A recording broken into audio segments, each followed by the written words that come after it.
अब हम लोग देखेंगे ये जो चैप्टर है, पांच पांच चैप्टर है समांतर श्रेणी, ठीक है। इस समांतर श्रेणी को हम लोग देखेंगे, एक्सप्लेन करेंगे कि किस प्रकार से जो है इसको बनाया जाता है।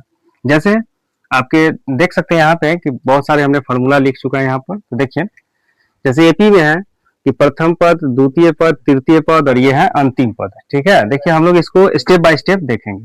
जैसे ये देखिए ए वन को हम लोग प्रथम पद कहते हैं, ठीक है। उसको ए से यहाँ पे दिखाएंगे। द्वितीय पद है A2, ठीक है। द्वितीय पद A2 है जिसको A प्लस डी फॉर्मूला लिखते हैं। कभी फॉर्मूला लिखना है तो इसको एक जो है सीक्वेंस पीछे से कुछ ना कुछ एक कम कर देना है, ठीक है। जैसे यहाँ पे देखिए A3 है, मतलब तीसरा पद है तो A3 लिखेंगे। उसके बाद A3 जो लिखेंगे तो यहाँ पर क्या करना है कि A2 करना है। देखिए A2 था तो AD लिखे हम लोग, A प्लस डी लिखे। A3 है तो A प्लस 2D लिखे, ठीक है। इसी प्रकार से अगर चौथा पद A4 है, ठीक है, 4 है तो A4 है तो क्या करना है यहाँ पर इसको A प्लस 3D लिखना है, ठीक है। फिर अगर पांचवा पद है A5 है तो A प्लस 4D, मतलब क्या कर रहे हैं हम लोग, क्या देख रहे हैं कि एक सीक्वेंस में कुछ कम हो रहा है, ठीक है। इस प्रकार से हमारा एक फार्मूला बन जाएगा, ठीक है। या अगर अंतिम पद हम लिखते हैं इस प्रकार से तो क्या हो जाएगा, an बराबर A plus n minus 1 into D, एक ये फार्मूला बन जाएगा, ठीक है। अब नेक्स्ट देखते हैं, इस पर एक क्वेश्चन हम लोग देखते हैं, ठीक है।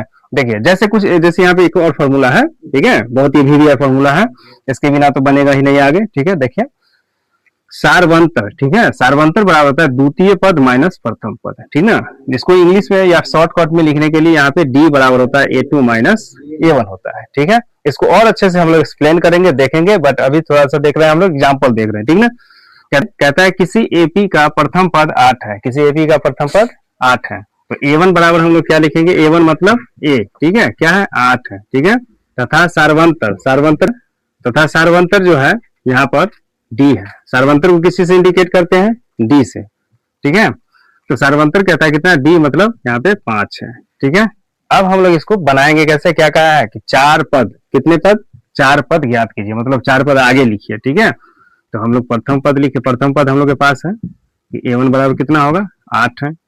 दूसरा पद हम लोग निकालेंगे, प्रथम पद, ठीक है, दूसरा पद निकालेंगे तो दूसरा पद बराबर क्या होता है, A2 मतलब A प्लस डी। ए का वैल्यू कितना है 8 और डी का वैल्यू कितना है 5, 8 5 कितना होगा 13, ठीक है। फिर हम लोग तीसरा पद निकालेंगे तो तीसरा पद क्या हो जाएगा, तीसरा पद बराबर होता है A3 तो A प्लस 2D, ठीक है। ए का वैल्यू कितना है 8 है, 2, डी का वैल्यू 5 है, 8 प्लस 5 दूना 10 कितना हो जाएगा, ठीक है 18, ठीक है। फिर चौथा पद हमको निकालना है तो चौथा पद बराबर A2, ठीक है।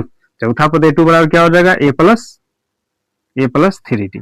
ए का वैल्यू कितना है, ए का वैल्यू 8 है, 3, डी का वैल्यू कितना है 5, तो 8 5 या 15 कितना हो जाएगा 23, ठीक है।